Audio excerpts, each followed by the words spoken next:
really ever heard of FPGA until Jerry and I here started this whole podcast. So that's in between Mega Man and Denny's. This is like all he talks about is FPGA. But yeah, I'd be interested in learning all about it. You're going to learn today. Yeah. You're going to learn lots. You're going to get schooled. You're going to get fucking schooled. No, yeah, please. Get off of your own podcast. Hey, I'm Jerry. Hey, I'm Aaron. And this is Retro Rehab.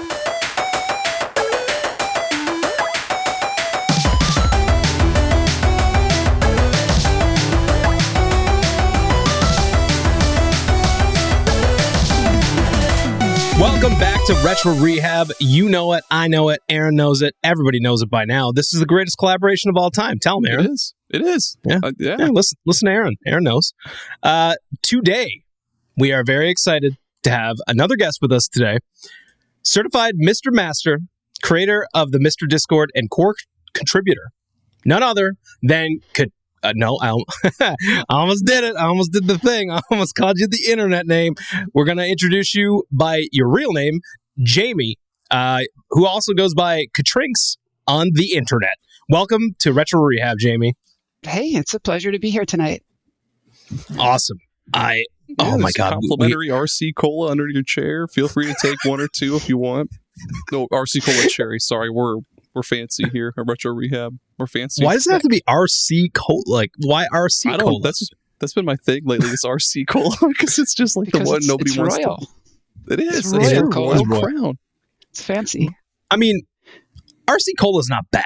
Okay, we may as well just give them their flowers now. RC Cola is not bad, but it's cheap. It's like $1, like exactly $1 for a big old tall boy of it at Dollar General. So you can get like 50 for $50. You guys have a 50 tall boys of RC Cola in your house. That'd be cool. Never run out of RC Cola. Never again. Well, Jamie, you and I have met before on the MiSTer Discord, which you, I understand, created. Yeah. Sentient and I actually made it several years ago now after moving over from classic gaming. We needed a little more space to grow, and so we made our own place there. Yep, and it's a really cool community. It was kind of amazing. Like when I started going down the rabbit hole of MiSTer stuff, a friend of mine, he knew a lot already, but then I discovered the Discord, and it was like, oh, I don't need you anymore. I can ask these people for help. And the community is fantastic. Like there's some very, very amazing people in this community. And I mean, I've gotten the chance to speak to, yourself. Video game Esoterica is in there. He's always razzing people, which is hilarious. And I've talked to Robert, the creator of the N64 and the PS1 core. I've talked to him directly too, and he's such a nice dude. Like, and even just like the other people in the community, it's just a very welcoming community. You've definitely built something really special there. I like to think, I've been to other gaming communities on the internet, and I like to think that we kind of we met like a really happy place with the MiSTer community, where it kind of has a level of maturity, but not too formal, where people, like the developers, can feel comfortable being around people. They're not harassed. It's just, it's really kind of like just vibes really well. I'm kind of proud of it, honestly. You should be, yeah, because it's really awesome. So before we get into the weeds here with the MiSTer stuff, because we got to get into the weeds. By the end of this episode, we're hoping that Aaron is going to show us a receipt for all of, like, a parts list of his MiSTer build. And look, I don't give a shit, dude, if you just want to make a MiSTer sandwich, because look, everybody starts somewhere. If you want to make it, that's what they call it. That's the thing. Is the sandwich just like the one without the case, or is that? It's just like the different? Three.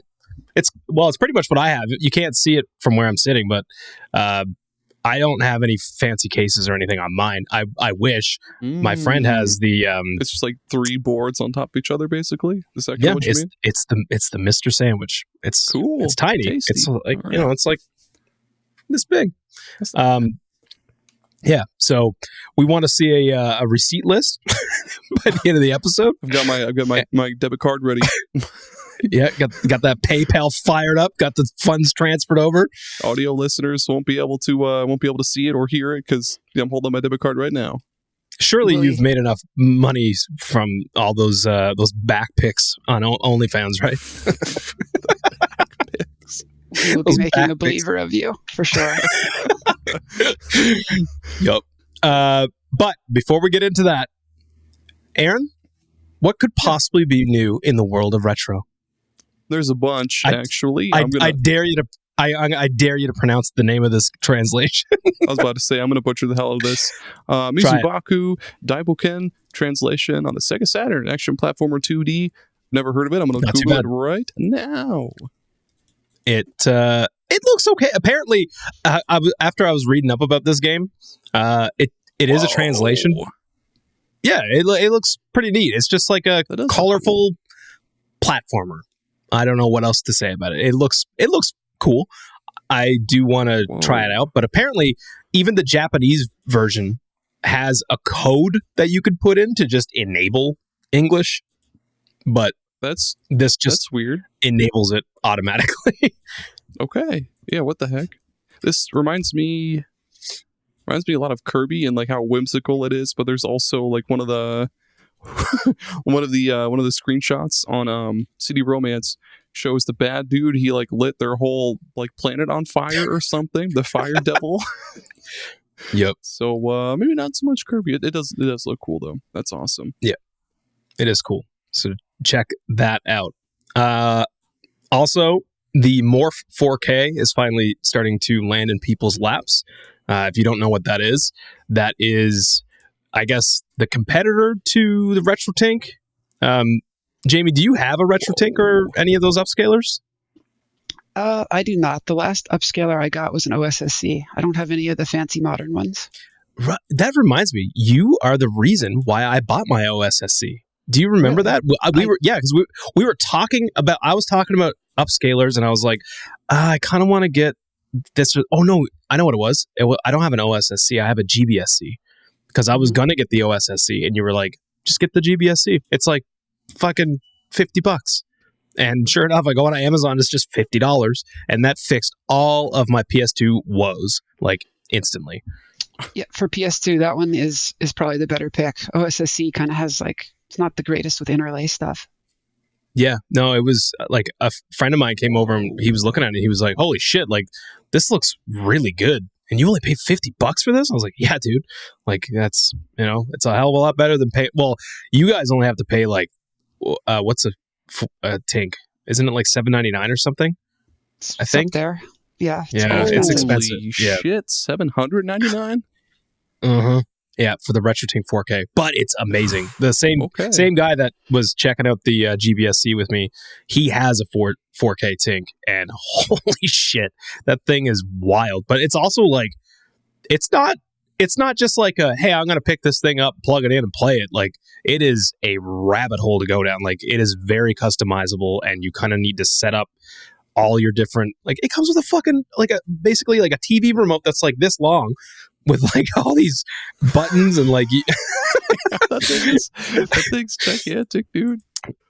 Yeah, it's pretty wild. But yeah, so the Morph4K is essentially the competitor to that, and it's a bit cheaper. I think right now the only one that's out, there is no analog one out yet. It's coming soon. It's only HDMI. So for people that want it to go like from just like an analog signal in, which is like kind of what most people want to do, those aren't out yet, but it's still a bit cheaper than the Tink. It's, I think the HDMI one right now is like, I think it's like $3.99 or $4.99 or something. It's a lot cheaper, but I kind of want to hear a bit more hands-on with it before I maybe jump the gun and get that one. The things I've been reading about that while you've been going off, and it sounds awesome. Go off, King.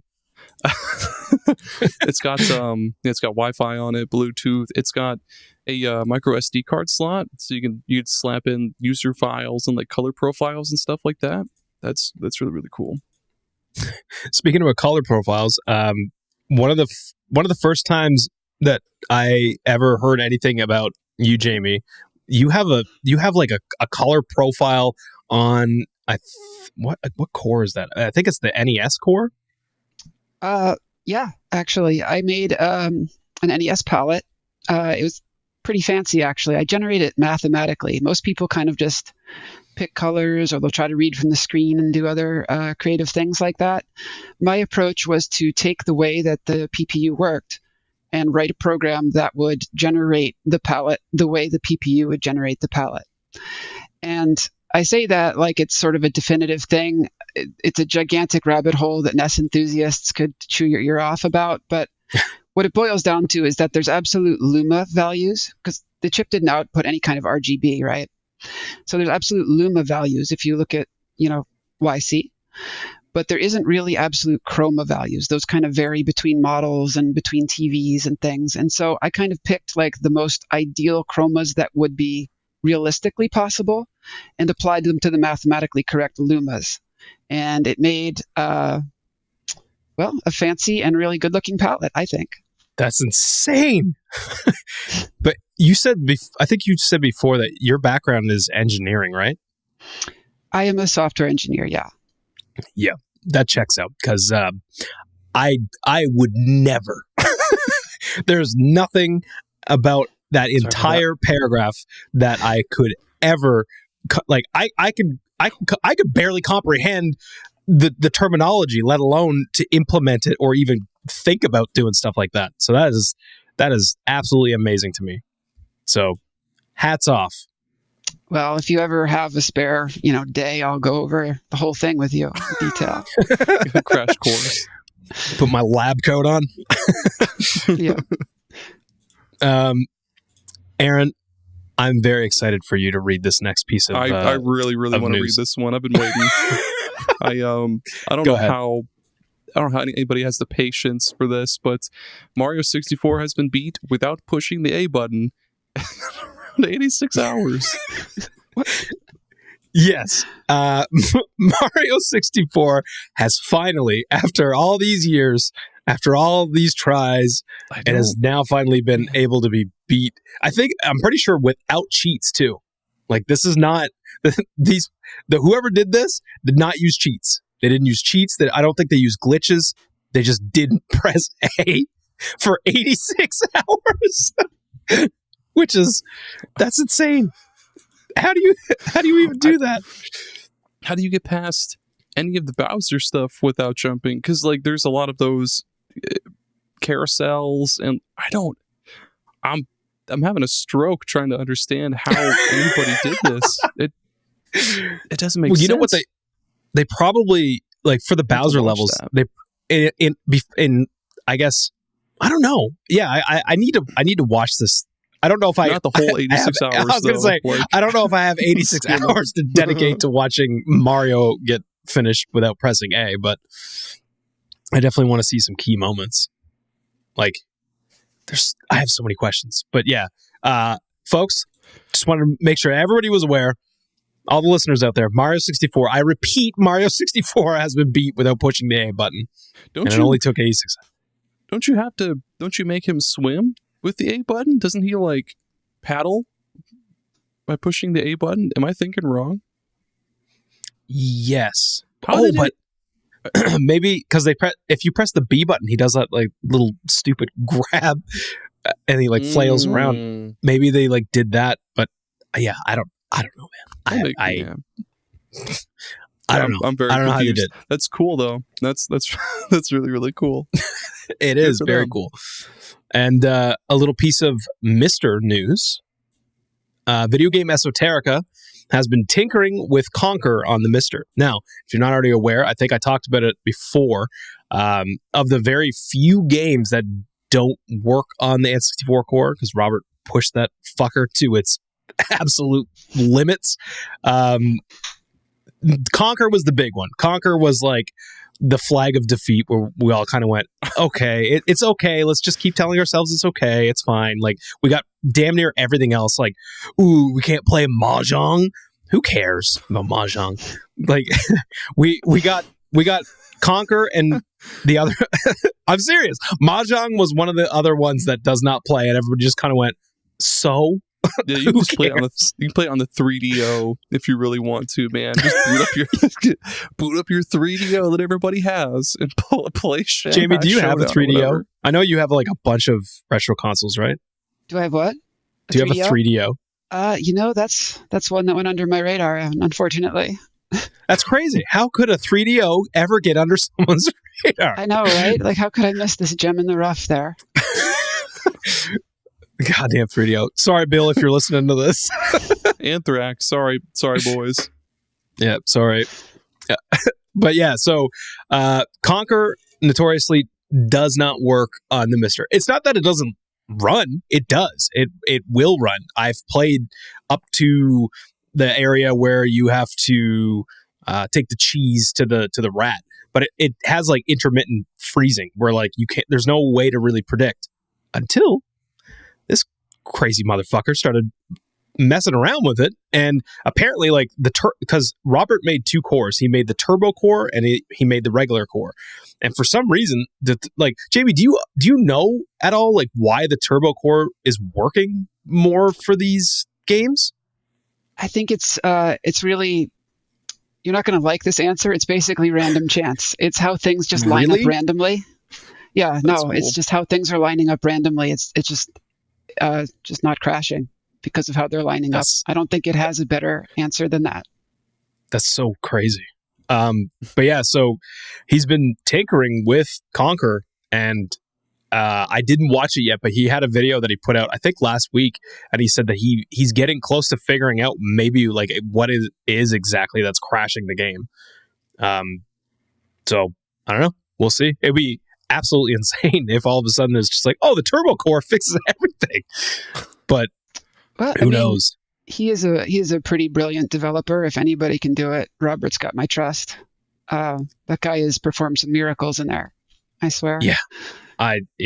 It's been a wild ride, and it's cool because like that is right when I came into the MiSTer stuff, was when all like it was kind of like in the middle of when all the N64 stuff was happening, and the part of the tipping point for me to get a MiSTer was the fact that all of a sudden the one core that everybody was like, there's no way this is happening. Like, there's so many like different YouTubers like Modern Vintage Gamer and like some of these other guys that were like, this is like pie in the sky shit. Like, don't ever expect N64. Like, it's never going to happen. And then all of a sudden it was just like, yeah, guys, I'm going to try to get Mario Kart to work by Christmas. And then it was like, we had every game by Christmas except for fucking Mahjong, Conker, and Jet Force Gemini. Classic Robert. Yep. But it was. In fact, he himself said that it was impossible. He himself was like, N64, that'll never work on MiSTer. So I'm going to do it anyway.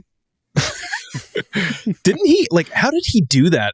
Wasn't he, like, using Ares or something to, like something to do with, like, he was doing it on an emulator first and then, like, porting it over or something? I don't really understand how he did that. From my understanding, the way he does development is he writes an emulator in the same kind of way that an FPGA project would work. In other words, he writes it with clocks and everything.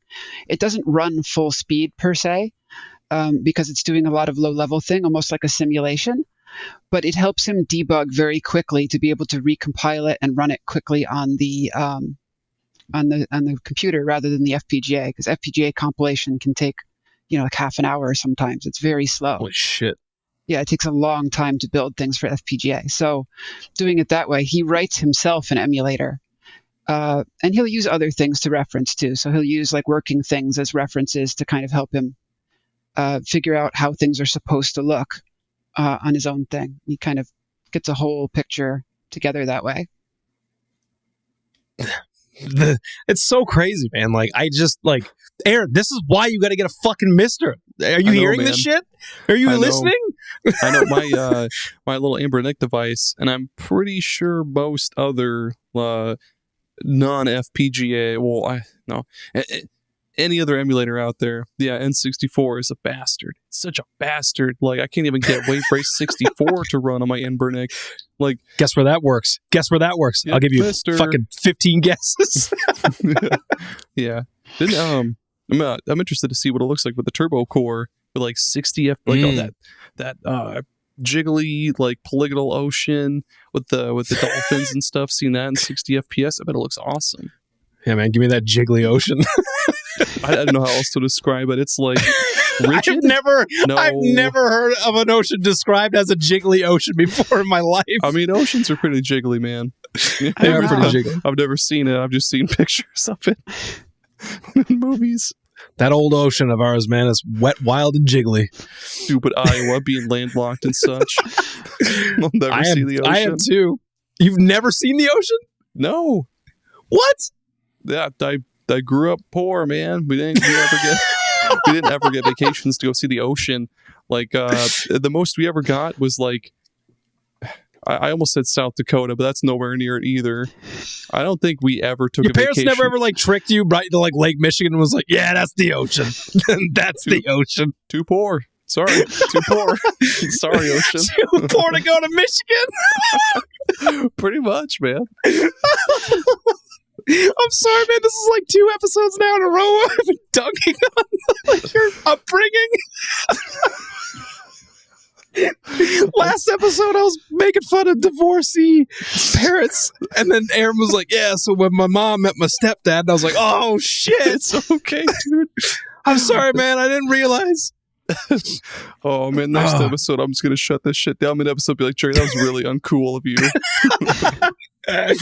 People tuning in for the first time are like, "Man, this guy's a fucking dick." No, it's fine, man. Yeah, too poor for Michigan. Yeah, pretty cool. Jamie, have you experienced the ocean? I thought you were gonna say Michigan. I live in New York. It's hard to miss the ocean, honestly. Oh. It's kind of right there. Hell yeah. Yeah. Hell yeah. And I was in California for a while too. They have a pretty good ocean too. So I've seen Both oceans. both the big ones. Yeah, both the big I've also ones. yeah. I lived on the east coast of Canada for 20 years of my life, and I was on an island, so I had no choice but to see the ocean fucking everywhere. And then when we moved out west, I did get to go to Vancouver last year, which was pretty dope. That's basically just the California of Canada. That's fair. So I'm were you Nova Scotia or Newfoundland? Newfoundland. Oh, you're Newfie. Okay. Yeah. Yep. I'm gonna pull up Google I am one Maps, of them. and I'm gonna see how far I need to drive to get to the goddamn ocean. Pretty far, dude. Because oh my god, Iowa is like right in the goddamn middle, dude. So like, I guess Louisiana would be probably the closest. Hey, if it makes you feel better, I've never run through a cornfield, so you've got that on me. He was too poor for They're pretty that sharp. too. No, they're all over the place. It's Iowa. What are you Yeah, cornfields are cool, but they're sharp though. Don't ever run through a cornfield. They make it. You know what? In the movies, they seem like fun. Yeah, like what are you talking about? 15 hours to go see the ocean. I'm telling you, dude. Just bring your kids to Lake Michigan and just lie to them, just to ease them. You see kids, you see that, smell that ocean air, the seagulls, the Oh shit. Well, I think that about does it for the news section. Basically, keep your eyes and ears and every orifice open to the earth, and keep listening to what Video Game Esoterica is doing, because a conch shell, even because you can hear the ocean. I'm sure you can hear Video Game Esoterica through a conch shell too. Well, where the hell are you going to find a conch shell?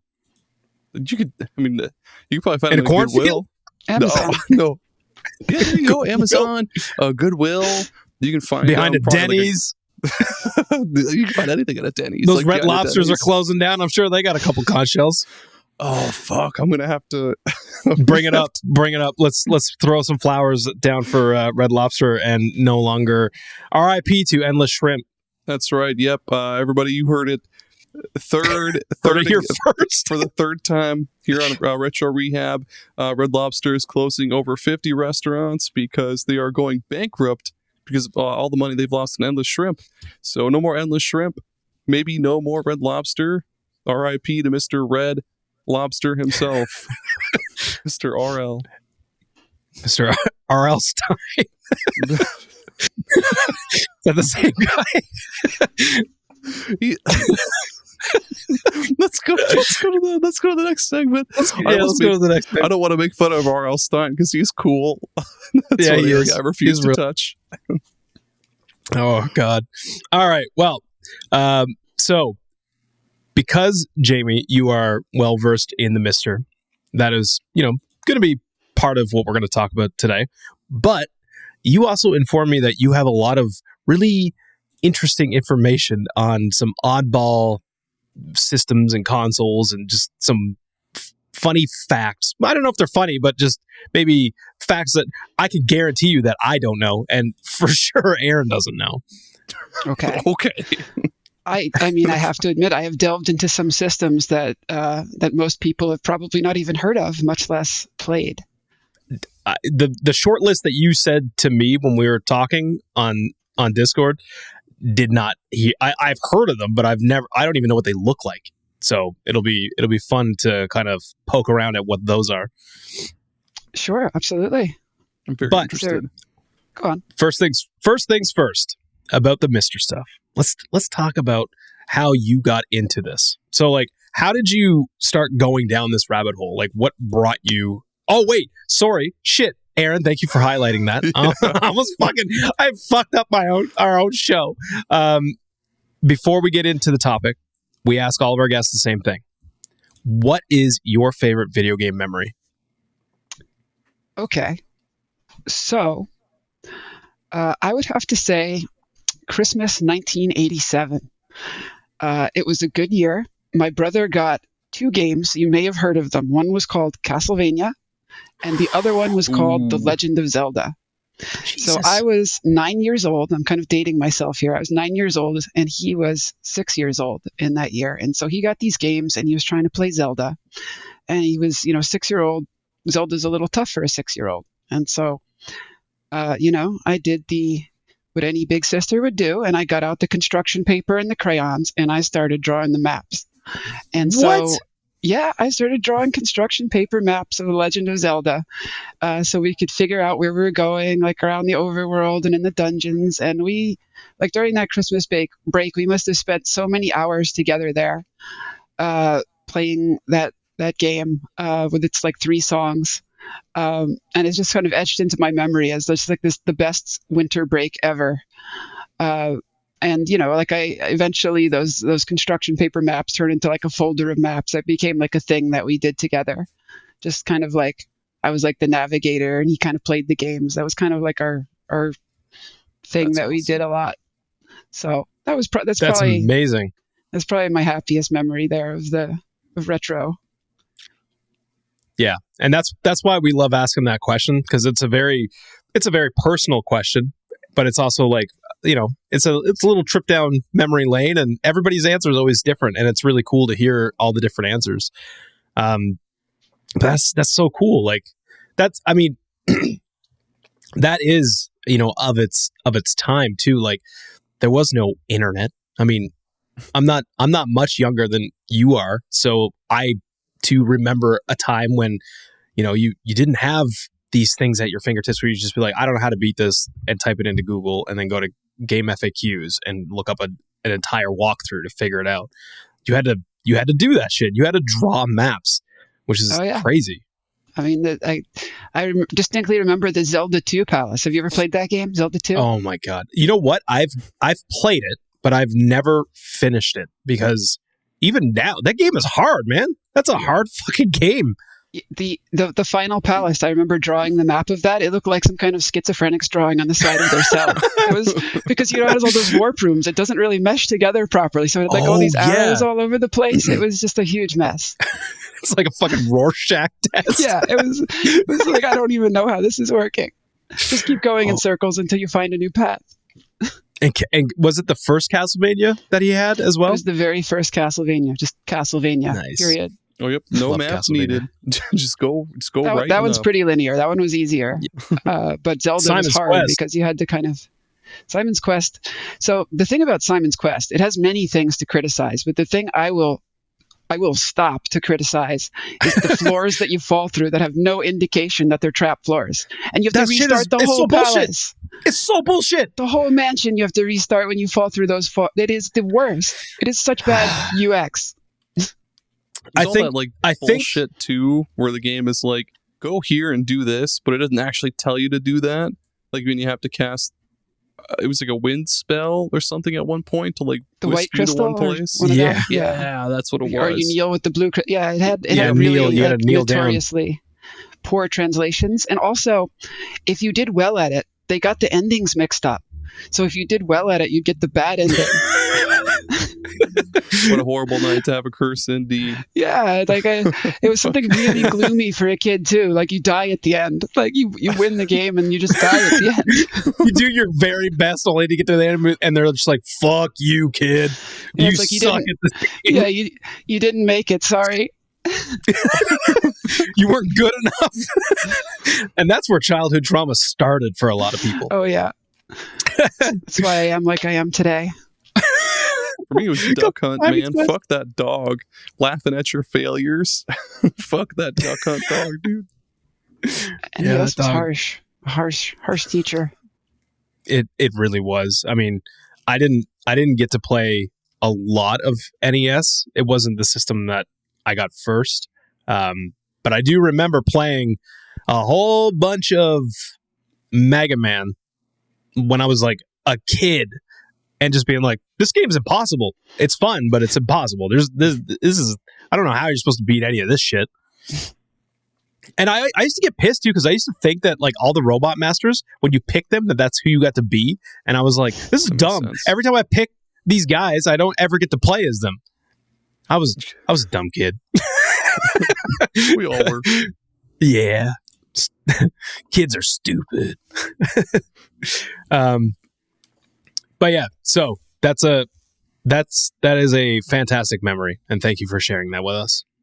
So without further ado, let's talk about some MiSTer stuff. So I wanted to ask you, how, Jamie, did you ever fall down this rabbit hole? What brought you to MiSTer, and like how did you get started with this? Like so many things, I stumbled across a tweet, and it was actually a tweet of Alexi Sorgelig, who had added super graphics support to the TurboGrafx 16 core.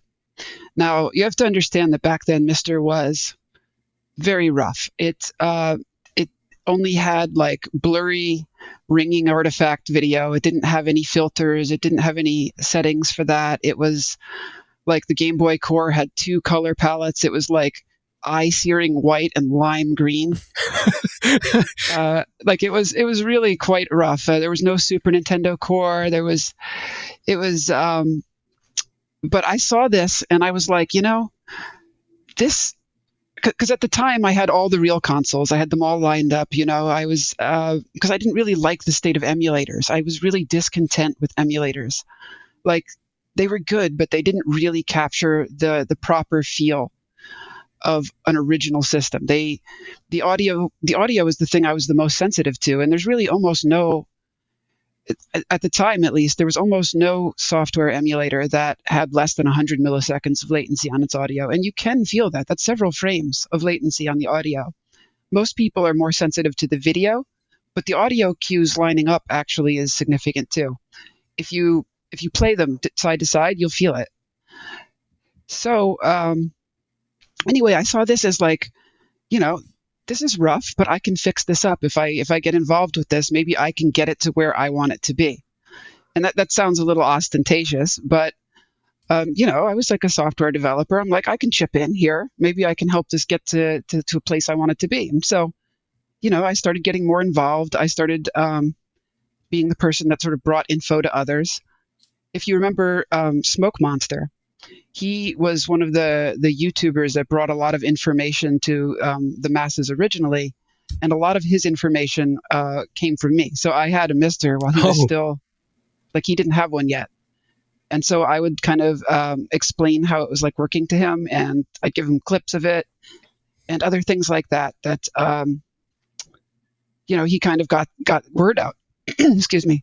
He kind of got word out about it to people that we were kind of like collaborating on learning about together. And from there, I guess the community just kind of formed. And it just, kind of took on a life. And, developers got on board and kind of rolled into what it is today.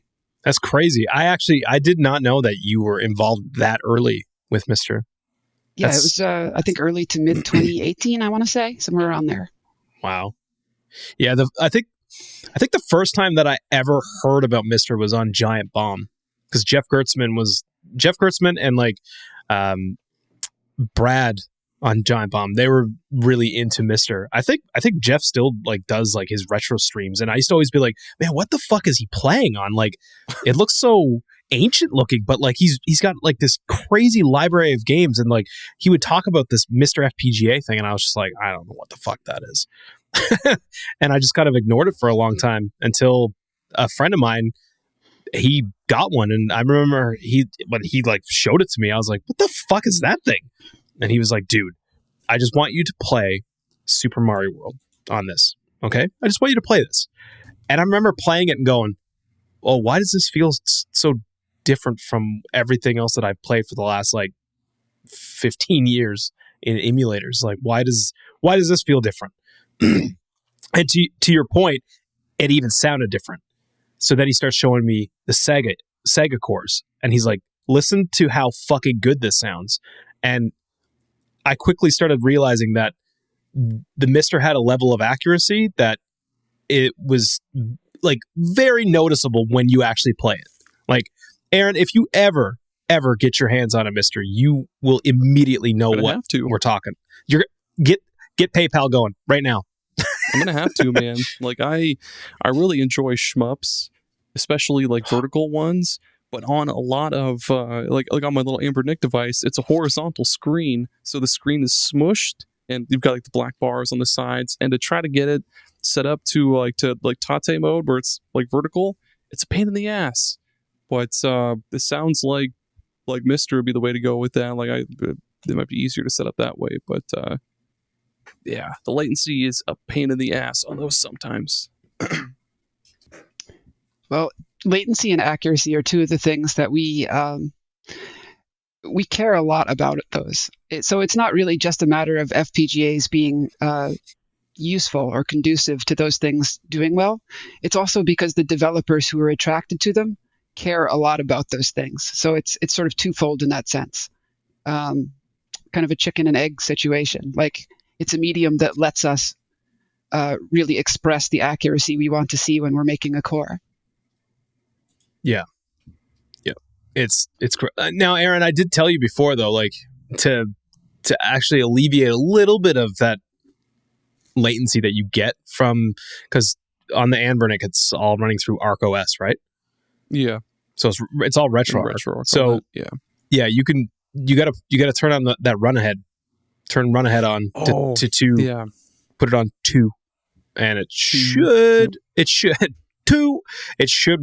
help to reduce it quite a bit. I do remember, like, when I had my Steam Deck, because it's funny because I got a Steam Deck and I was like, okay, this is it, man. This is like this is my emulator thing, and this is all it's gonna be, is like this fucking crazy emulator box. Oh yeah. And I spent like weeks and weeks setting it up and twerking. I did not twerk, but tweaking. Yeah. I was tweaking and fuck it. Well, I was twerking. I was twerking on my Steam Deck, and I got to a point where I was like, oh yeah, this is good. And then it would be like, I'd throw something else on. I'd be like, oh fuck, this doesn't work right. This doesn't feel right. So I had to like tweak something else. And then like I go over to my buddy's place and he's just like, what do you want to play? Let's throw it on. And he would just throw something on, and it just fucking worked. And it felt amazing. And I was like, all right. And I listed my Steam Deck. And I sold the Steam Deck and basically bought my MiSTer out of the money that I got from my Steam Deck. That's pretty. And yeah, I haven't looked back since. What are the chances, you think, of like ever getting a MiSTer handheld? Like a MiSTer handheld that does everything. Funny that you, yeah. There's rumors. There's rumors bouncing around right now. Yep. what's that? There's a Twitter account. I was just looking at it today. Apparently, like they're doing a test run right now with like they were going to go with an LCD screen, but now they're doing an OLED screen. Cool. Fuck. What is the name of that account? I literally just started following them today. That'd be awesome. I mostly do handheld, which I guess is why I use the Anbernic a lot, because I'll just be like, I don't feel like sitting at my desk to play something. I think I'll sit upside down or like on my bed or somewhere else, and then but that would be cool to have a handheld MiSTer, even if it is like $600 or something. I looked it up. It's a Twitter account, Taki Udon. And yeah, they tweeted out today, there seems to be a delay with the first trial batch of OLED screens. And then the update before that was, quick update on the MiSTer handheld. We are moving to an AMOLED screen. Screen is better suited for a variety of aspect ratios, and the panel characteristics are amazing. MSRP of the handheld should still be roughly $150 or less if there's enough interest. Because I think they might be using that new MiSTer. I was going to ask you, Jamie, about that, the whole deal with this, like, this cheap DE10 knockoff thing. Do you know much about that?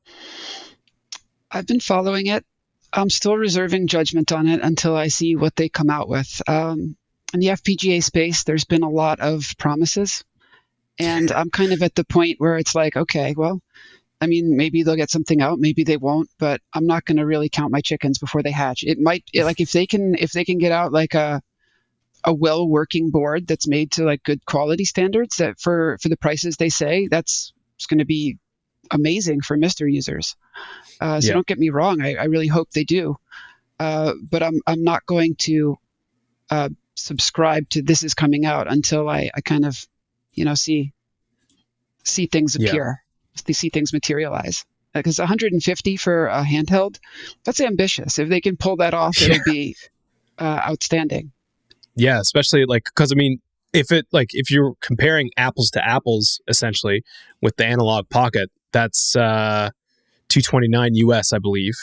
That's pretty good. But the thing about the Pocket is, we were kind of talking about this before we started recording. Like the Pocket is a cool piece of hardware. It's very nice. But the problem is that everything is kind of locked away. It's not it's not nearly as open as the MiSTer. Like you can't just do the shit on the Pocket. Like even Analogue's other consoles that they have, like the Super NT, like you can't like, that's running FPGA as well, but like you can't do anything else with it. It's locked behind all of their like proprietary stuff. But that's what Jamie was saying about the MiSTer community. Everything, it's so open, and it's just like a lot of people coming together to make things for everybody, but yeah, if this handheld thing is what it says it is, could be pretty nuts. Like if we get like a MiSTer Switch kind of thing going on, that'd be really It's something people have wanted for quite a while, a handheld version of MiSTer. Yep. It was actually one of the first things that, when I started looking into the MiSTer stuff, because that was the first thing, I was like, well, is there like a handheld? Because I didn't really know anything about it. So I was like, is there like a handheld version? And my buddy was like, there's the FPGA, or there's the Analogue Pocket, but that's not really the same. Like the Pocket essentially is not a replacement, or even really like, it's not on the same level as the MiSTer. It is FPGA, but it's just not the same, if that makes sense. Does that make sense, Aaron? Does that make sense? A little bit. All right. So we're still...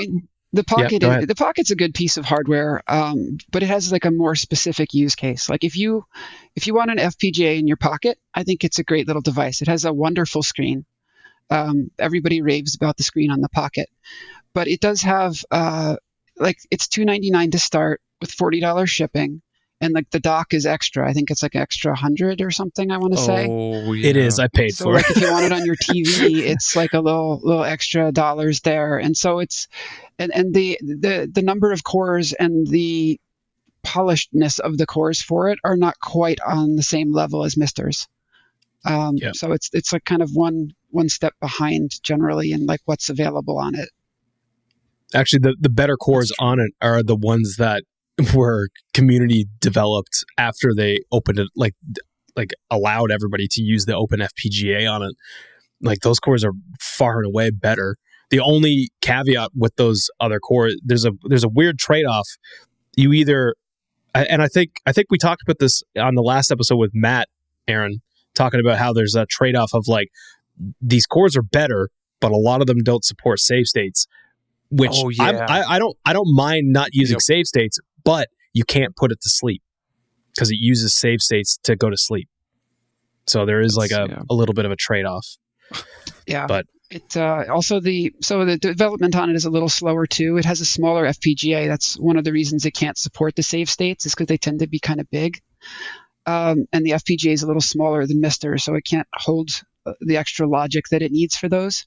And the other problem with it is that the even though it's called Open FPGA, the firmware for it is not open. It's closed source, unlike MiSTer's, and that makes meeting developers needs a little bit more slow because they have to add them internally, so developers can get what they need. I think they have a save state API. I haven't really looked at it, so I think that's there. They just can't fit it, or it doesn't mesh properly. I'm not sure what the issue is with that. Have you done anything with the Pocket stuff? I have not. I pretty much focus exclusively on MiSTer. Yeah. Actually, this is a perfect opportunity to bring up my next question. Which of the core, which cores specifically have you worked on? I know you mentioned earlier that you worked on the NES. Well, the NES is my favorite core, and from my story earlier, you can tell why I really love that system. But yeah, I've done a lot of work on the NES. I completely rewrote the audio chip for that. I revamped a lot of the PPU, some of the mappers, some of like the DMA code in that, and other techie things. But I wrote a lot of chunks for that. The saves I added to several of the systems. Like before, I told you it was rough originally. Like nothing could save. You couldn't save your game. So saving was something I added to several of the cores. I added like palettes and shadows and things to Game Boy. I added, so TurboGrafx 16, it has like a different palette than everybody else uses because they found like this hidden palette in the conversion of the composite. So I, with Artemio's help and some other folks, Dave and a few other people, Furtech, we figured out the correct palette for that. And I managed to get it into a form that we could use it on MiSTer. Let's see, Genesis. I did some of the work with the ladder effect. I added the Pure Solar mapper. I did a lot of general work on some of those cores. So I've been kind of a generalist with many of the larger cores that have been kicking around. I can't really list everything I've done, but I've also written several cores.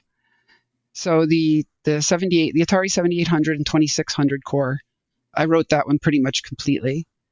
Holy shit. The Supervision core, if you've ever heard of that system, Atari Supervision, it's this awful little handheld. It's I awful? did that. It is an awful hand. I'm sorry, I can't say a good thing about it, but I'm sure there is someone out there. There's like 3 people right now that are just crying into their pillow, but one day you woke up and you were like, you know what the world needs? I was like, no one else is going to do this. Somebody's got to. It's going to be me. The GameMate, that's another one of those systems. The Creative Vision, I think I wrote that core. It's like an old computer / gaming thing. What else? So I've ported / worked on some other cores too. The Adventure Vision, which is, I'm not even sure I would call that a console. It's more like a handheld electronic device. It's got a so the way that it works is it has like a mirror that spins kind of like the Virtual Boy, and it projects like sort of like LEDs. It's got like a rotating thing that projects LEDs onto it's like those fans. You know how those fans work that draw the little pictures? Yeah. Like the clocks and shit. It's almost like a hologram. It kind of works like that. Laser. And it's got 4 games, and somebody had sort of like written 75% of a core for that, so I kind of brought that to the goalposts. That is insane. Thank you. Yeah, no, there's some fun things. Let's not forget the Mega Duck. The Mega was amongst Duck. my contributions. Let's see what else. So I was, along with Sultan, I was pretty involved with the audio filters. They did a lot of the work on it, but I kind of was like involved in getting those going originally. Like you know how every core you can add an audio filter. So if you want something to sound like it's composite, you can do that, or like RF or something. You can do that, and it's particularly important for cores like NES and Genesis and those things to have this, because they use it more in depth, like the CD mixing, for example, with the TurboGrafx. All those things kind of use this technology from the same edition there. So that I was involved with that. Cheat codes. I was heavily involved in getting cheat codes into the cores.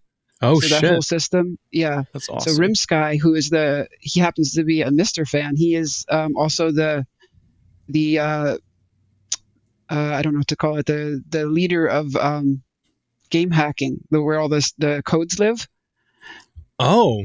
Yeah, so there's like this whole site dedicated to codes. He's the leader of that. He has a MiSTer, and like we got together, and he provided like these packs of cheats, and I did a lot of the FPGA code for them.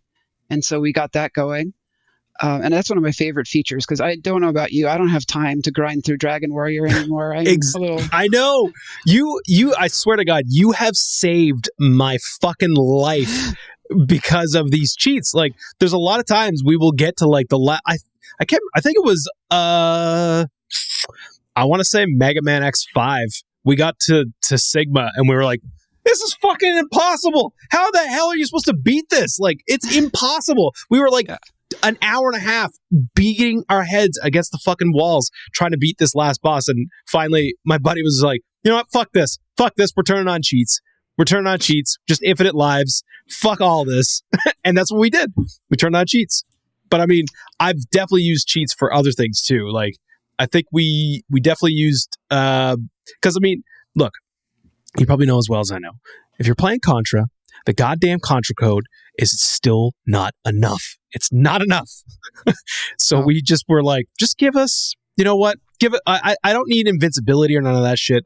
I still want a challenge. I just don't want to have to fucking start over every time, man. Like, you know, my favorite cheat is gold. Gold in RPGs. I hate grinding gold. So I just give myself all the gold, and like that's usually all I need to make it through like a little easier, a little faster. That's my favorite cheat. So what else with contributions? Well, beyond all of that, largely I kind of am involved in some community management too, not just like in the Discord and kind of keeping the peace there. That's kind of like the smaller piece of what I do. But like I talk to Alexi regularly. So if you know Alexi or Sorgeleg, he can be hard to reach sometimes with ideas. And part of what I do is I kind of watch the community, and I kind of use my judgment to see like, okay, this is a pain point people are having, or this is something that all these things that people are saying, I can kind of see it painting the picture of this feature that we need. And so I will often be the one that goes to him and makes the pitch. Like, hey, I really think we should add this, and here's like why I think it's important. And I've gotten pretty good at getting him to give thumbs up to stuff. And so I do some like project management in that sense, where I'm kind of working to get features in that otherwise would meet with some resistance. So You're those are mostly whisperer. what I do. Kind of like I don't want to frame it like that, but you know, like I sometimes can convince him. Okay. Well, I mean, it's for the better, because I feel like don't sell yourself short. You have contributed a insane amount to this project and this community. Like, a lot of this shit wouldn't be possible without you. I wouldn't be able to beat Contra without you. So there you go. Probably not Airzonk. You got to use that infinite lives cheat on the last level of Airzonk. Shit's impossible. Yeah, I heard that. I think you and my friend both said the exact same thing. That game was not that difficult until the very last level, and it just goes fucking hamburgers. It's just hamburgers. Yeah, it's just boss rush on top of final boss that has like 3 stages, and it's stupid. It's stupid. It's dumb. So, of your contributions to the project, what would you say would be the most difficult one that you've had to pull off? Well, there's different kinds of difficulty. There's like things that are technically difficult, like how do I do this? Like what is the mystery? And there's things that are difficult in a more like this is just a nightmare. It's full of bugs and I don't know what to do. But cumulatively, all of those things put together, I would say adding Atari 2600 support to the 7800 core was probably the most difficult thing I did. And the reason it was so hard, you're like 2600, that system is like weaker than my pocket calculator. I have watches infinitely more powerful than that system. The reason it was so difficult is because when people were making games for that, the system was so anemic. They used every single cycle. You may have seen Racing the Beam and heard all that term before, where people, it's kind of like a documentary of how focused they were on getting like Atari running at optimal efficiency. Well, they did, and being off by one cycle could break games. So like I had to chase down every tiny little inaccuracy, every clock misalignment with the asynchronous clocks that it has. Like there's even one game, Cosmic Arc. It's like a spaceship where you kind of shoot the rocks coming at you and stuff. Well, it has this notorious star field in the background, which has sort of oddly shaped stars. Like, they're just lines, but like some of them are long lines and some of them are short lines. And for the longest time, people couldn't figure out why it wasn't just drawing dots there. Because if the system all worked according to like how the schematics and everything sort of said it should just be drawing dots. Well, it turns out it came down to something like a 20 nanosecond propagation delay, which created an extra falling edge of the clock and triggered an extra movement in the H move that got it kind of stuck drawing. And so that's the level of like persnickety this thing is, that TIA chip. Holy and so that one was a shit. huge headache to get accurate. I went through every one of those god awful games 100 times to try to get that thing accurate. They sound like ass. I'm sorry. They are just the worst. That's okay. I'm not an Atari fan. It's just I'm also am not a big an Atari fan. Yeah. Here at Rehab, we hate Atari, but we love Jamie's. We love your contributions to the Atari community. However, it's a piece of history. It had to be there. Yeah. The old core existed, but it had lots of problems for the same reasons that I just discussed. And it was like, okay, well, I want MiSTer to be great. I want this to have an accurate way of playing this, at least as good as the emulator. So, kind of like, all right, I dedicated myself to that. Which is cool because I'm sure there's people out there that are like, "Fuck yeah, 7800, right in my alley." Well, 7800. There are few enthusiasts, but there are some. The 2600, there are more people who that was part of their life, and I just think it's important to have them both represented. Honestly, absolutely, yeah. For sure. Yeah, I was just joking about hating Atari. I mean, I just don't have any. I'm right there with you. I hate the thing. I could not make it like 20 minutes with one of those games. It's funny too because like sometimes I'll just throw on some. I'll be like, let's just check out some Atari or something. Like maybe there's like a hidden gem or something here. There's not a single goddamn one. There's none. Well, there's no hidden gems. if you want to amuse yourself briefly with 7800, try like Ninja Golf. It will amuse you just by its absolute sheer ridiculousness. Cool. Honestly, Ninja Golf. You're on a golf course. You hit the golf ball, and then you fight off ninjas to get to your ball, so you can hit it again. That could be a good pure comedy gold. That sounds awesome. A good game show. That's just the most extreme elimination challenge. That's exactly what that sounds like. It reminds me of a Japanese game show. Actually, I could see that totally as a Japanese game show. Ninjas. Oh man.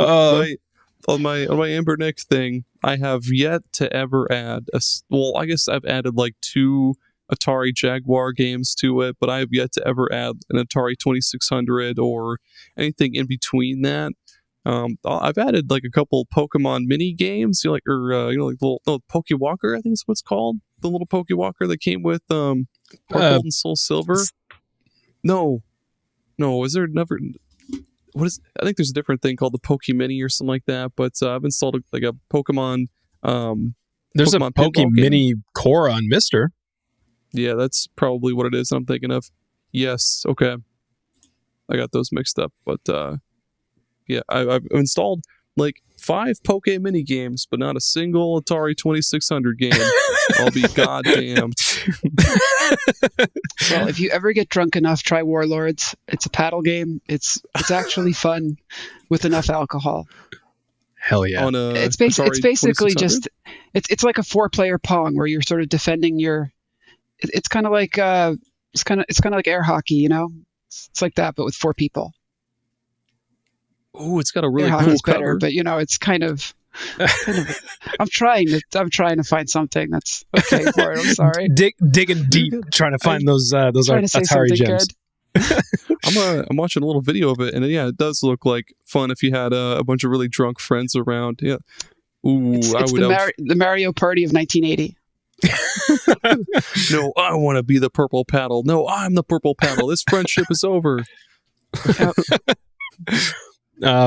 So before we go further, can we take a bathroom break really, really fast? Is that yeah, all right? Get it. Cool. Okay. Yep. Do your bathroom thing. All right.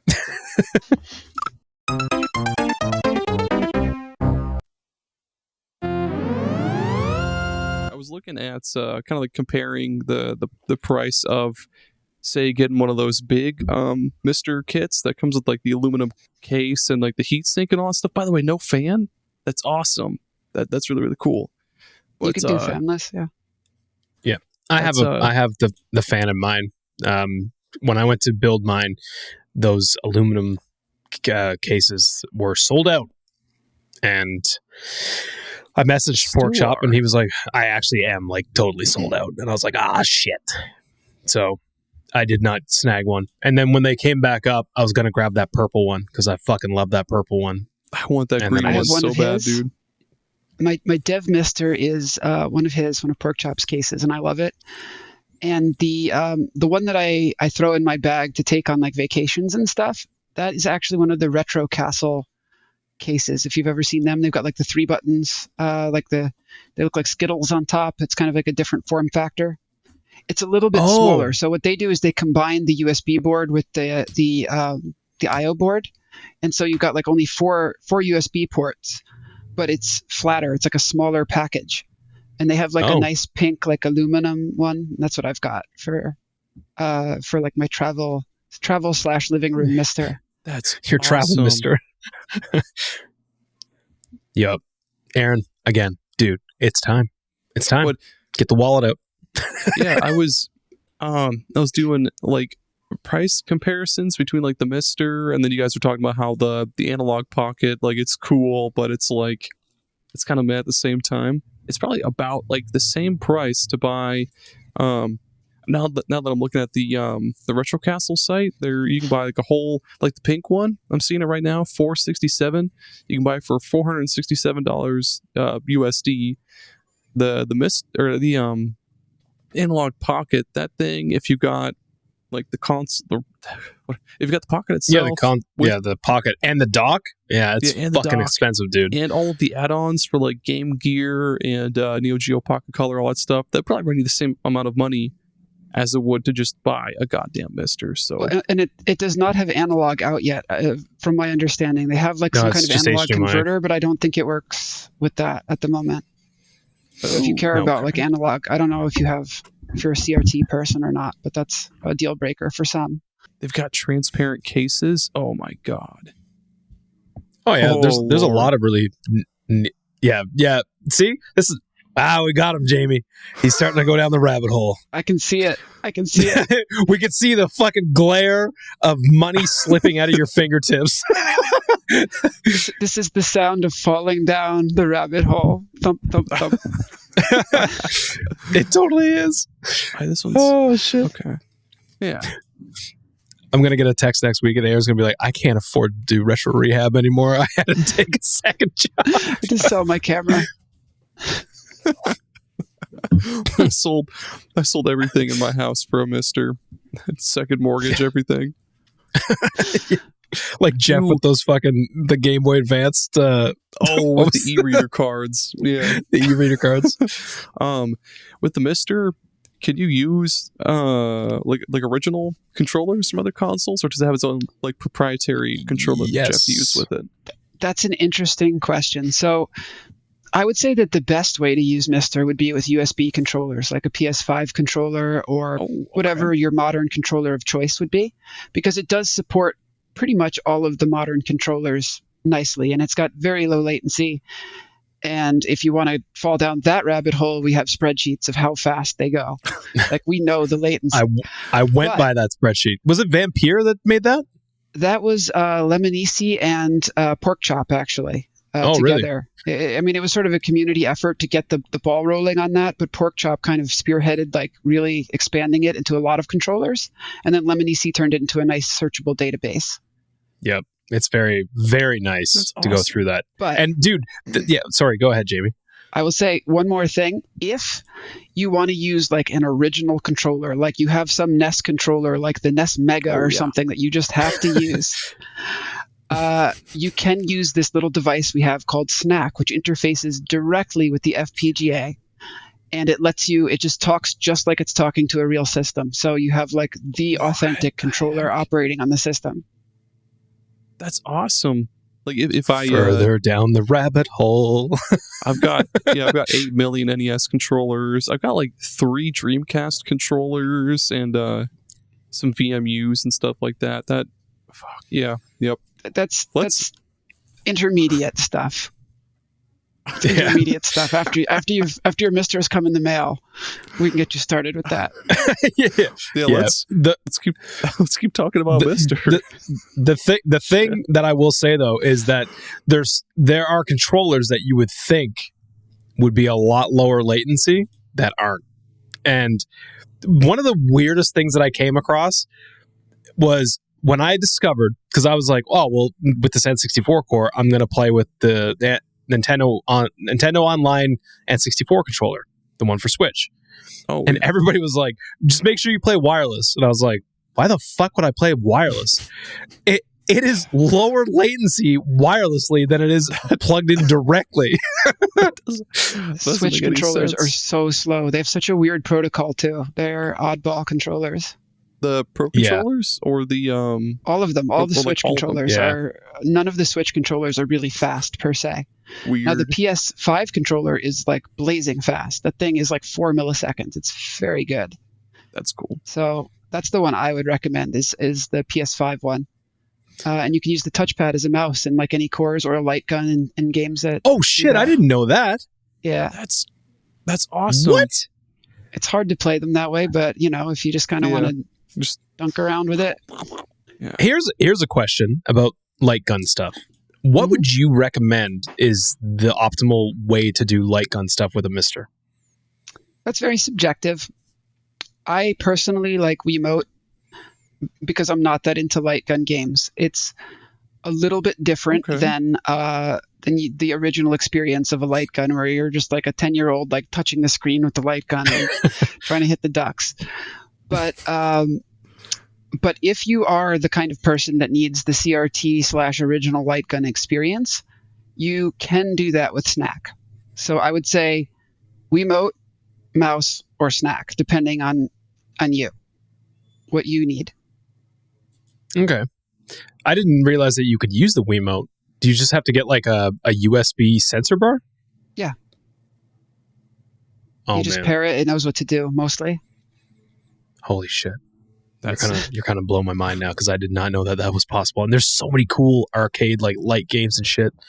Yotago's constantly pumping out fucking arcade games, and there's so many good light gun games. Oh my god, I love a light gun game. Yeah, that was another one of my contributions. I did the original light gun code for MiSTer for the NES core. Yeah, so I wrote the original light gun stuff, and I worked on.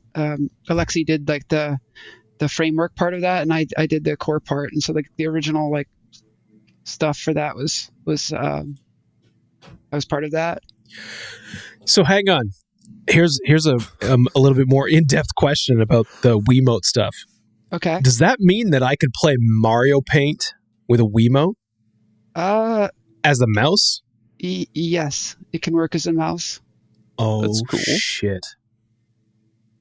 I mean, if you want to, I would just use, a mouse. But if you really want to, like the SNES mouse or like any other mouse. What should I use to play Mario Paint that would be like a mouse? How about a mouse? Yeah. You do you. I didn't even think about just hooking up a fucking mouse to it. Yeah, you can use any old USB mouse. It'll work. Wow. Oh, man. Maybe I should play some more. I love Mario Paint so goddamn much. You should get one of those. You should get one of those old... the SNES mouse? No, I was going to say like a mouse that has like a trackball on the top. I forget what the heck the name was for those, but they were like my coworker huge. uses one of those, and it makes sense that he uses it because I don't know, man. I feel like it's like playing like one of those bowling arcade games where it has that trackball that you just go crazy on, but it's like on the top. I could never get into a trackball on a mouse. I could never do it.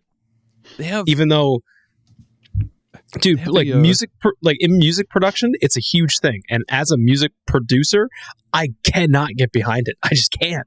I cannot get my head around it. I don't know. It just doesn't feel right. Super weird thing to add to all this, but there's at the local Chuck E. Cheese, they have this Super Monkey Ball arcade game that has like a little trackball in it. So yeah, to roll I and his little friends down the lane, you just go totally crazy on that ball, and you'll see I just tumble in, and it's great. Like I want to, dude. Own that I'm gonna be machine honest. so bad. I'm going to be totally fucking transparent here. I did not expect the sentence at your local Chuck E. Cheese to come up. It's really not local. It's not at all local. It's like it's got to be pretty local because you've never left Iowa. I have. I've gone to other states, but I've never gone to like the coast. I've gone to North Dakota, South Dakota. I've gone to all the Dakotas, Wisconsin. I've gone to like everywhere there is in the Midwest. I haven't gone to any coast ever. Oh man, I love this about you, dude. I swear to God, this is so good. Please continue. Well, yes, I will. So yeah, we talked a bit about the oddball systems that you contributed to these cores of just absolute absurd shit that there's some things that you said earlier that I've not heard about until today. So I'm curious, like, what does your actual physical collection look like? Like, what do you have any physical consoles still? You're going to be so disappointed. So I do have physical consoles still. They are all in my basement in storage containers. So the era of my systems is really 5th gen and before. Like my 3 big ones are like the NES, the SNES, and PSX. So I'm very boring in that sense. But I did have I did have Genesis. I did have TurboGrafx. I had a lot of the other more popular ones. But I am not. I have actually strong beliefs that collecting original things doesn't solve the problem. It's one of the reasons I love MiSTer so much, is because although I like the original experience that I get from an original NES, I don't believe it's sustainable. I mean, eventually that thing's going to give out. Eventually it won't hook up well to the TV. Eventually it'll just be so cumbersome to use, I won't use it anymore. And so I really believe on taking the original experience, or even the ideal experience of the original console, and making it work on modern things in as close to the same way we can do it as possible. And that's kind of like my goal with MiSTer, is to take these things that I loved and all the things that I loved about them and make them accessible to everybody without getting a $2,000 PVM and a $700 upscaler and like a modified NES and all these things that get. I mean, if you think MiSTer is expensive, you should see how expensive original consoles are. Oh, Those. I mean, I think I might have said it on here before, but in 2017, right before we moved from the East Coast to the West Coast, I did start going down this rabbit hole of collecting retro consoles and games. And all I initially was intending to do was to recreate my childhood like collection. I had a Super Nintendo, I had a Game Boy Advance, N64, PS1, and I was just going to be like, I'm just going to recreate and it just got out of control. It never stops there. No. And it just never stopped. And I was just like, what if I buy Earthbound? What if I get crazy and buy Earthbound? And then my wife was like, how fucking much is that? How much is that goddamn game? No, the fuck you're not. You're not buying that game. And, then I'm stuck buying like fucking Jurassic Park for Super Nintendo, being like, yeah, man, I got my Jurassic Park. And then like I started buying stuff that, I started going off the guardrails of just my childhood collection. Nope. Now I'm buying shit just because, that's a good deal. And when we got ready to move, I was like, I got to get rid of this stuff. I don't want to. I mean, props to people. Like, I know a friend of ours, Bill, who does gaming and collecting podcast. He's got a pretty wild collection. And like props to people that have these crazy collections of stuff. Like there's a guy out here in Alberta. I think he just goes by like the N64 guy. He has like an Instagram account and he has like this room that's literally like every fucking N64 game ever made. And it's just he has like all the different was it Funtastic or something? What was the see-through, the clear, transparent ones? I can't remember. Oh yeah, I think those were fantastic. The cool looking, the ones that look like gummy bear, like gummy peach rings, like those kind of ones. There was like the green one, and there was like a pinkish purplish one. Like he has like all those, and it's like that's really cool. But for me, I got to a point where I was like, I don't want to do this. I think I want to shift to digital. And it was actually at that time when I stopped buying physical games altogether, and I just moved. Whoops. And I moved totally to digital only. Like all my shit is digital now. I don't own. I have one physical copy of a Super Nintendo game, and that's Secret of Mana 2, Sengoku Densetsu 3. That's the only thing I have. I have so few. So I have a couple of NES games that I put on display just because I like the way they look. Like I have Crystallis, which is like an SNK game that we played that a lot. I just like to see it. I just like to see it on the shelf. So I think that if your goal is to collect because you like to have things, like you like to see things, I think that's good. If you're collecting to play games, I think there's better ways to do it. Like if you care about the experience first and foremost, I don't really think collecting is the right thing anymore. But once upon a time, that's the only way to get like a good experience. I think we have fortunately moved to a new era now. Yeah, for sure. I mean, I'm with you there because like I also want to get a couple of more. I really like the Japanese like boxes and stuff for like the Super Nintendo, like the Super Famicom stuff. Because like the Famicom cartridges. Aaron, have you ever seen the box art for the Japanese Super Metroid? I think I have it on a shirt. Actually, it's fucking crazy, dude. Like. Granted, we still got a decent looking, box art for the American release, but like that Super Nintendo one is something else, man. And all the Dragon Quest boxes, like I want to get some of that stuff and just put them on display. Compare Mega Man 2 sometime if you ever really want. We did that on the last episode. Yeah. The last episode, I found this picture of it was like Mega Man 1 through 6, I think, on Famicom, and the Famicom did it right, god damn it. All their cartridges were so colorful and cool, and the stickers on the cartridges just look so much better than the ones on the NES that we got here in North America.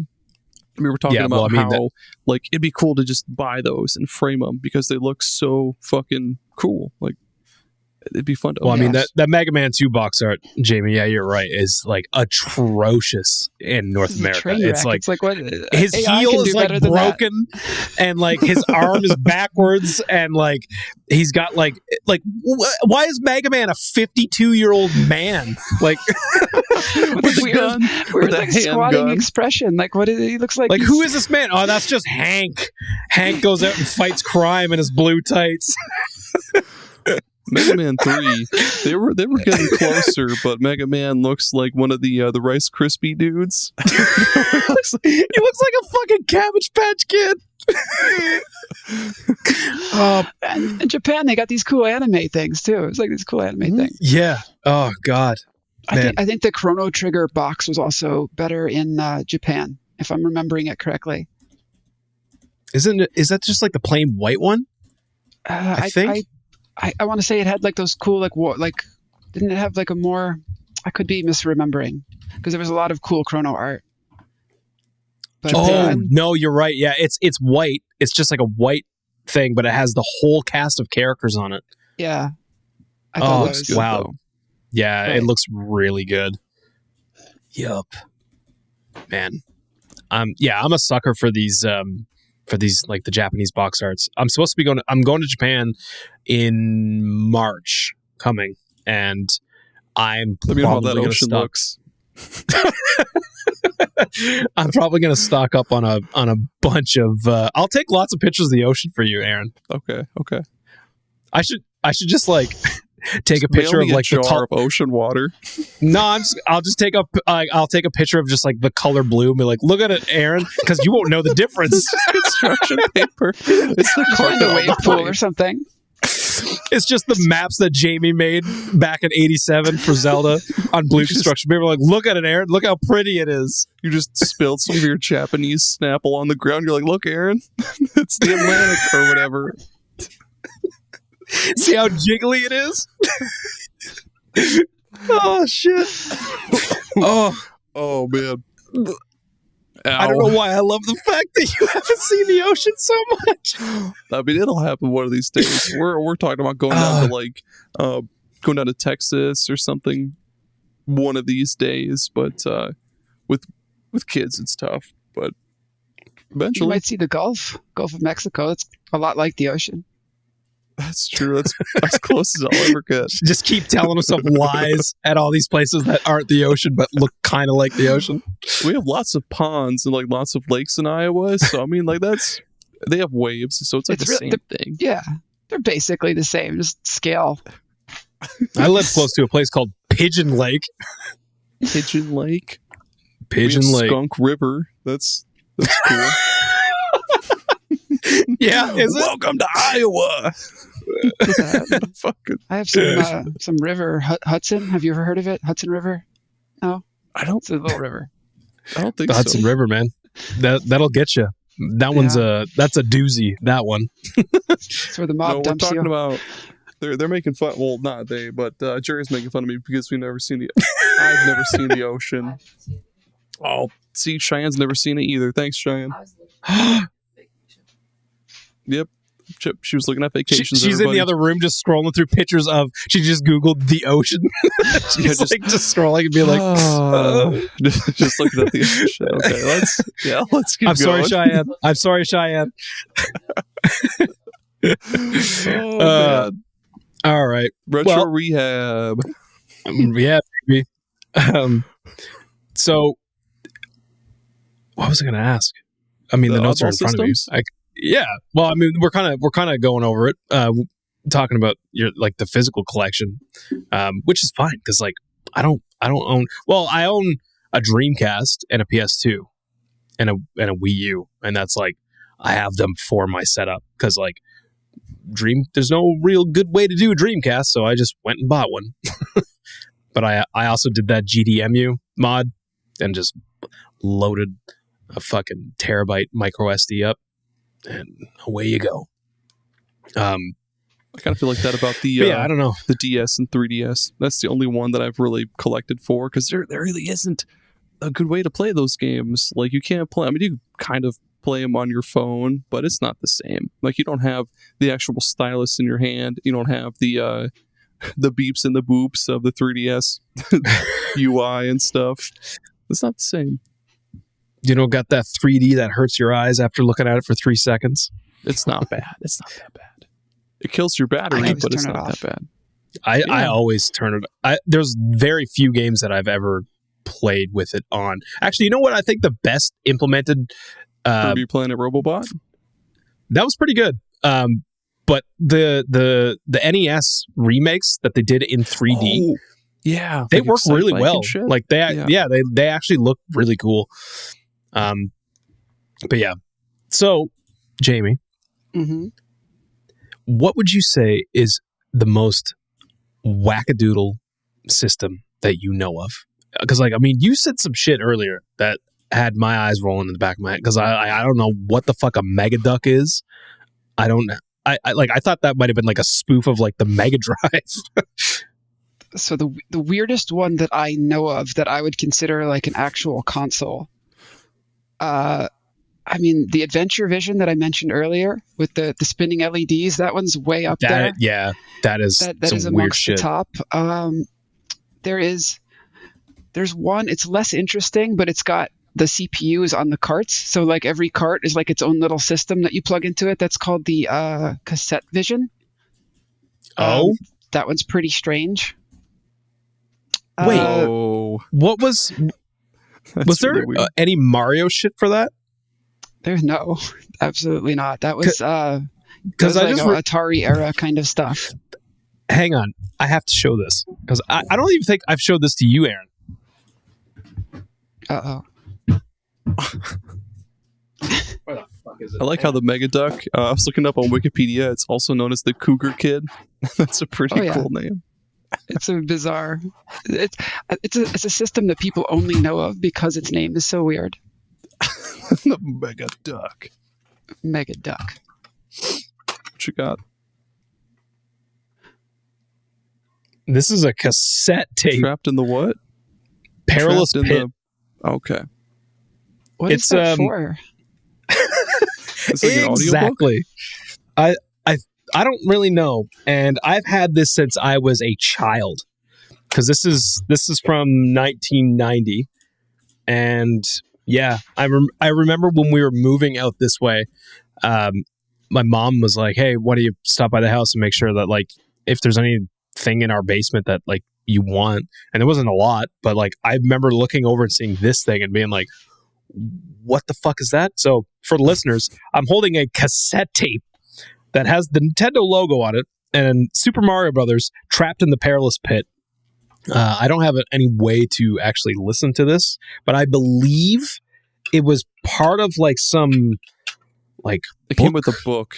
Yeah. Yeah, and you would like play it along with the book. And I'm pretty sure it used to have like a thing it'd be like, turn the page now. But yeah, So, it's that's the weirdest wild. thing I have. Yeah, that's the weirdest shit I have. So that actually reminds me. So if you don't mind, some of the peripherals I've seen are probably even weirder than the systems. Oh, hit me with those weird peripherals. So the Atari 2600 and my adventures there, they really did some strange stuff. And probably the weirdest amongst them, I believe it was called Mind Link. It was this thing that you would put on your head like a tiara or something, and you would try to control the games with your mind.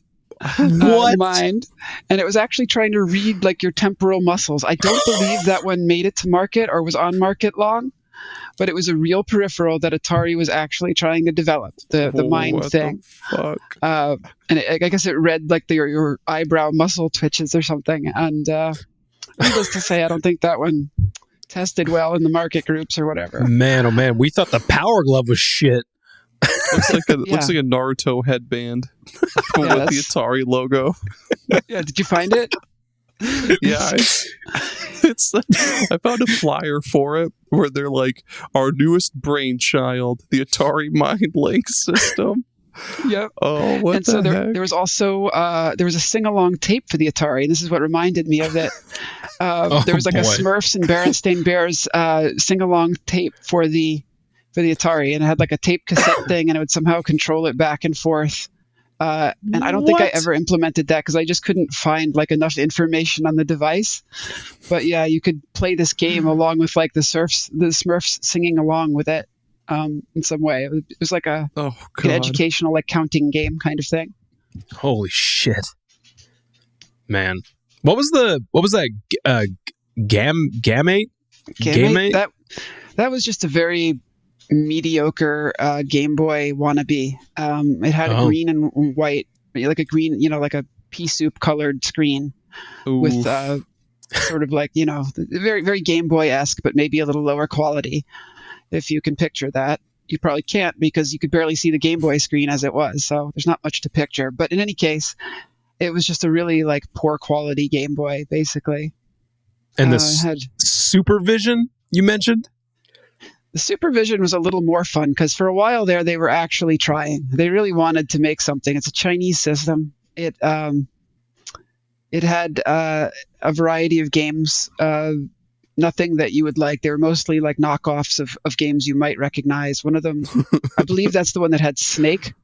I remember that one because it had a very special mode for its audio. And so like I listened to the intro to it a million times. It goes like Snake at the beginning of it. So I heard that like 1,000 times.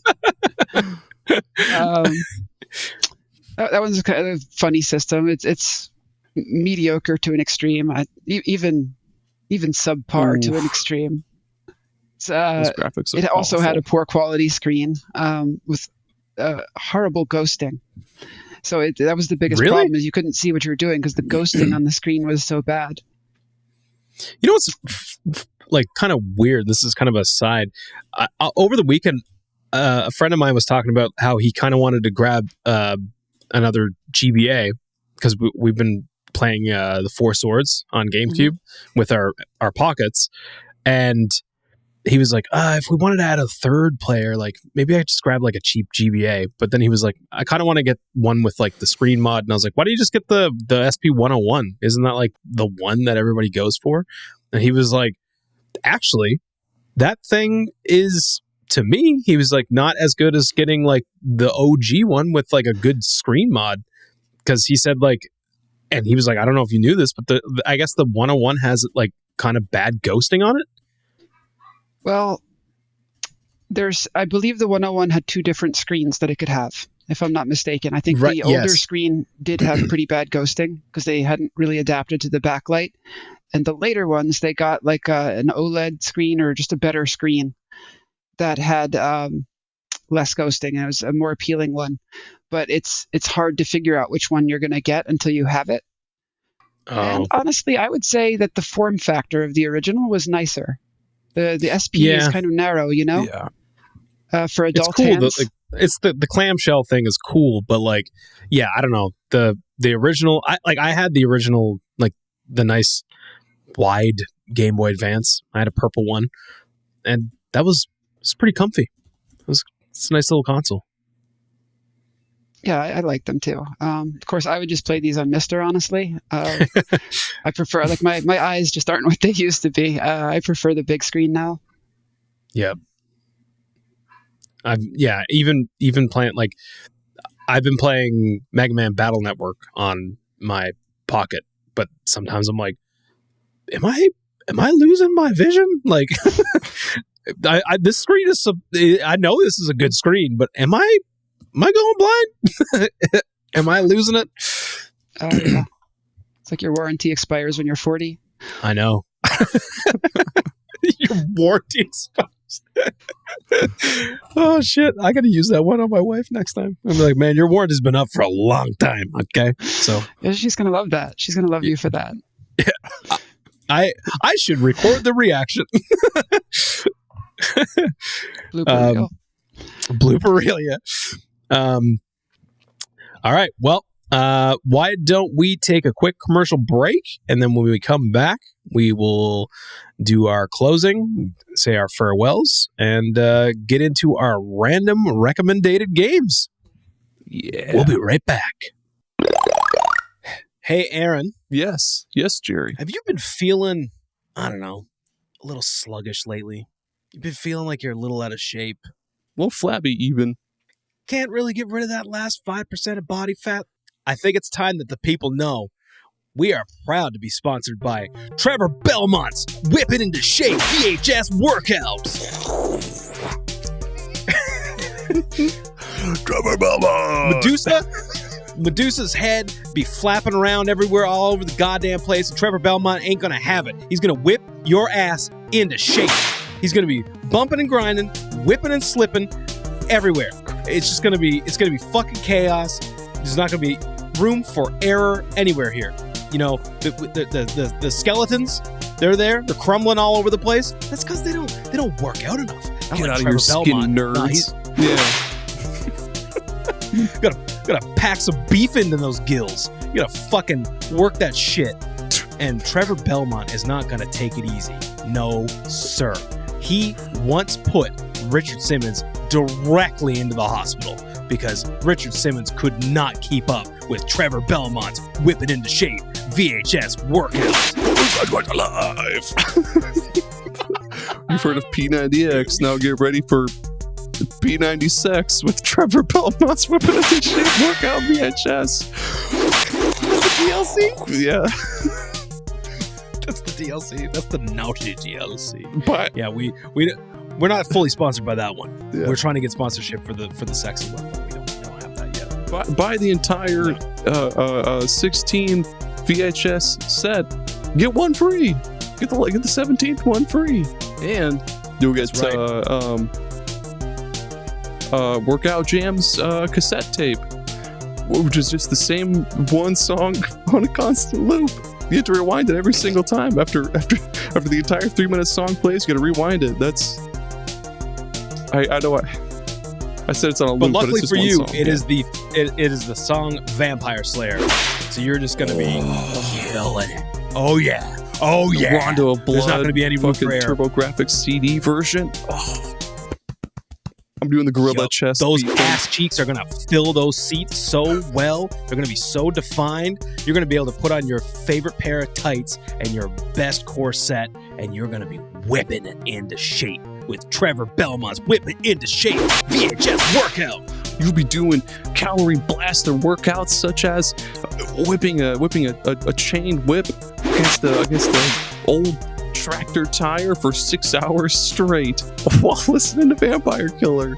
You'll jump over things and not be able to correct yourself midair because fuck it, that builds muscle and character, bitch. You'll be chucking glass bottles of dubious chemicals at things to build further arm strength because fuck it, I don't commit arson. If you don't like the tape, burn your fucking house down.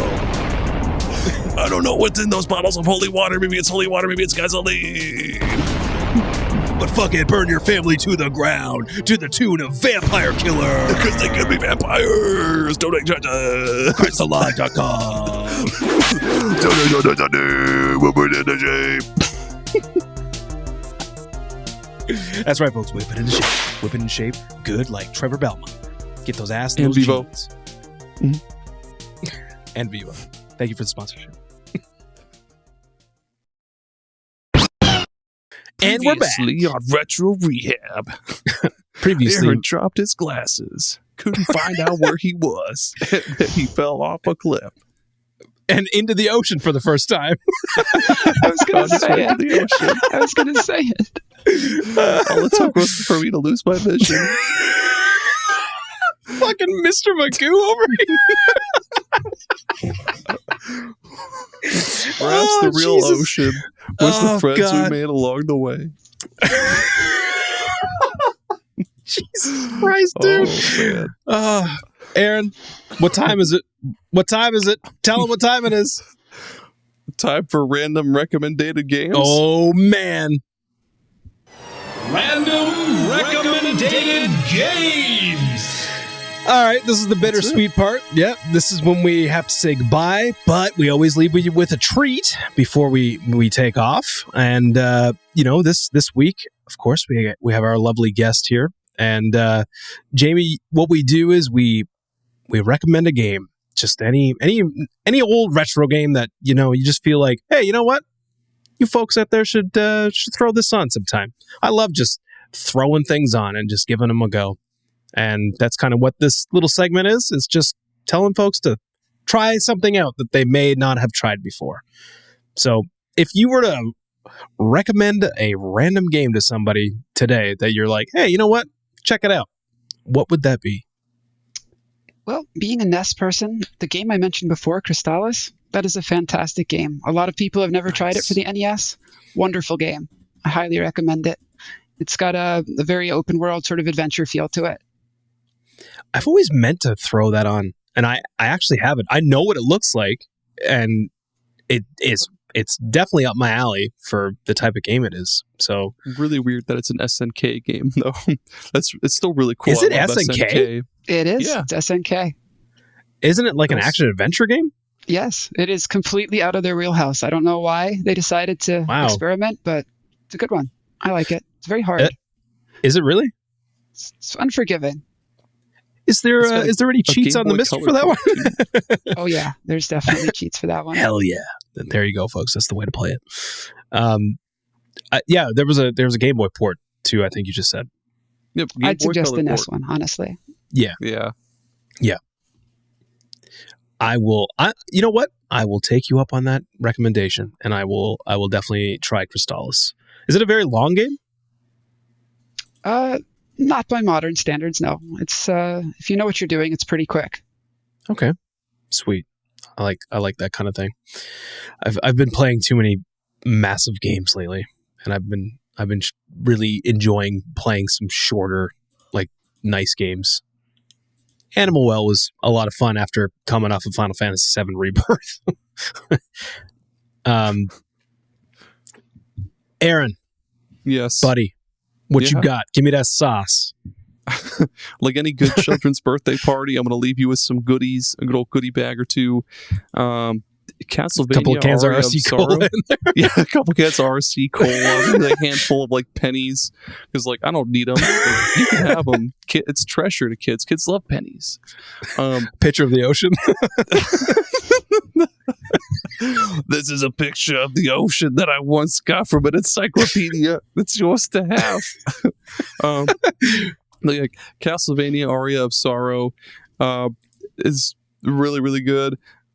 I get probably the best way to play it though would be on the advanced collection they have now, or MiSTer. You can play it on MiSTer, or the advanced collection. Because like on the GBA original, without with having no backlight, they had to really bump up the graphics and make it really, really like eye-meltingly bright, so it kind of poked out through how dim the screen was. But the advanced collection really fixes all that, and yeah, it plays so fucking smoothly on the advanced collection as well too. You can basically it's like a Symphony of the Night, but kind of cranked up to 11, because like when you defeat enemies, there's a chance they'll drop what are they called, like spirits or cores, I forget. Souls. And souls, there we go. Yeah. And different enemies can do kind of give you different things. Like some enemies give you active abilities where you like cast a spell or something. Some enemies will give you a cool passive effect. And it's just really cool to experiment with all those. And there's all sorts of different cool weapons you can equip too. Like you could just get a gun if you wanted, but it's not very good. You could just get a gun. There's all sorts of cool like two-handed swords. You can dual wield weapons if you want. There's all sorts of cool secrets you can go around and find. And just I had Circle of the Moon. That was that's a great one too. That was my GBA like starter pack. It was that and Tony Hawk, and I did not play the other Castlevania games past that one on GBA or DS. Oh man, Harmony of Dissonance wasn't. Harmony of Dissonance was like, it was that weak point in the three that were on GBA. But, I mean, yeah, they're still pretty good. Was it the second or third one? I think it was the second, because it was the Circle of the Moon, Harmony of Dissonance, and then Aria. So, strong recommendation for Aria of Sorrow. Yes. I may not have seen the ocean, but goddamn it, I've played all the way through that game twice. All the time that I could have wasted looking at the ocean with those fucking starfish. I instead played Castlevania. Aria of Sorrow. Oh god. Ooh. There's gonna be so many good quick cuts from this one about you in the fucking ocean, dude. Holy shit. From now on, I'm not even going to say, like, go out and touch grass. I'm just going to be like, go out and touch the ocean. Oh, but you can't. Go out and touch salt water. Go out and touch corn. Touch Korn. All the members of the band Korn, go touch them. All right. Well, I guess I'll give my little recommendation here. I like a Metroidvania as well. And it's funny that you brought up that old Castlevania there, because I actually have a soft spot for Super Adventure Island 2. Ooh. For the SNES. So Super Adventure Island was the original, which is just like a platformer game. And there's a bunch of them. Hudson makes them. They've been on the NES. I believe there's some on TurboGrafx, I think.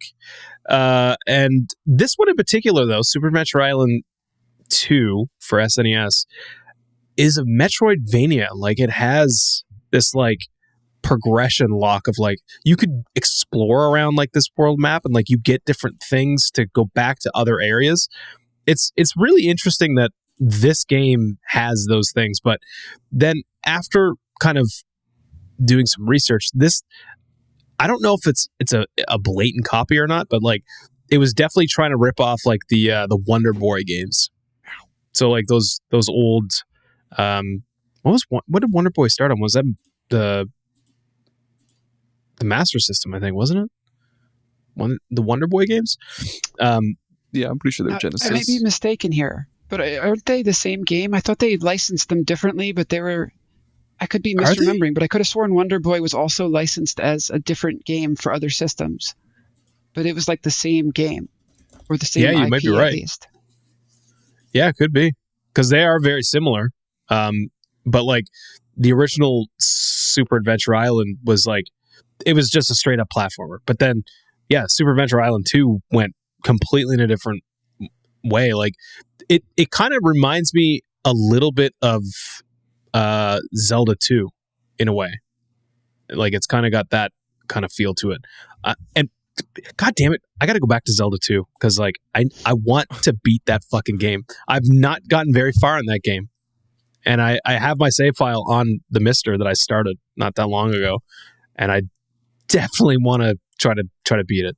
You reminded me that that's one of those things that I apologize. That game's so fucking hard. It has no right to be that hard. It's torture. Yeah. Well, you know what wasn't torture? This episode was not torture at all. Jamie, thank you so much for coming on and doing this. This was a lot of fun. I hope that you had a good time here. Oh, I did. And thanks so much for having me here tonight. I really had a good time talking with you folks. I feel like we only scratched the surface of lots of things. We still have to make sure that Aaron buys that MiSTer. We also need to make sure that Aaron eventually sees the ocean for realsies. Just know that you are a part of what is probably going to become a brand new meme for Retro Rehab. I'm just going to send you random pictures of the ocean now. You're just going to get like a DM. You're going to look at it. It's just going to be like a picture of the ocean, like a seagull. Just someone standing in their linens, just standing in the ocean, like my view crying. This morning, and just looking out at the ocean. Look what you're missing out on, the ocean. There's like it's like a freight harbor or something. Yeah, Rusty Bucket Bay. But yeah, so yeah. Jamie, I don't know if like there's anything that you want to plug or promote or anything. Maybe the Discord. Well, I'm not one to promote much. I'm not a big marketing person, but if you ever want to join the Discord, you can just use the URL, discord.gg/MrFPGA. You can see what it's all about there. I'll include it in the show notes. It's really a fun project, honestly. We really pay a lot of attention to accuracy and a good experience. So if you want to join us, please do. Thank you so much. Well, Aaron, should we get out of here? Hit the hay. Let's go. Yeah, after all, Jerry still needs to figure out who stole his bike after he passed out from overdosing on Pepto-Bismol. Dude, where's my bike? Dude, where's my ocean? And Aaron definitely has to try to start going about his daily life without getting motivated by the Pokemon theme song. It's never going to happen. I know that you want to be the very best, but dude, there's other songs.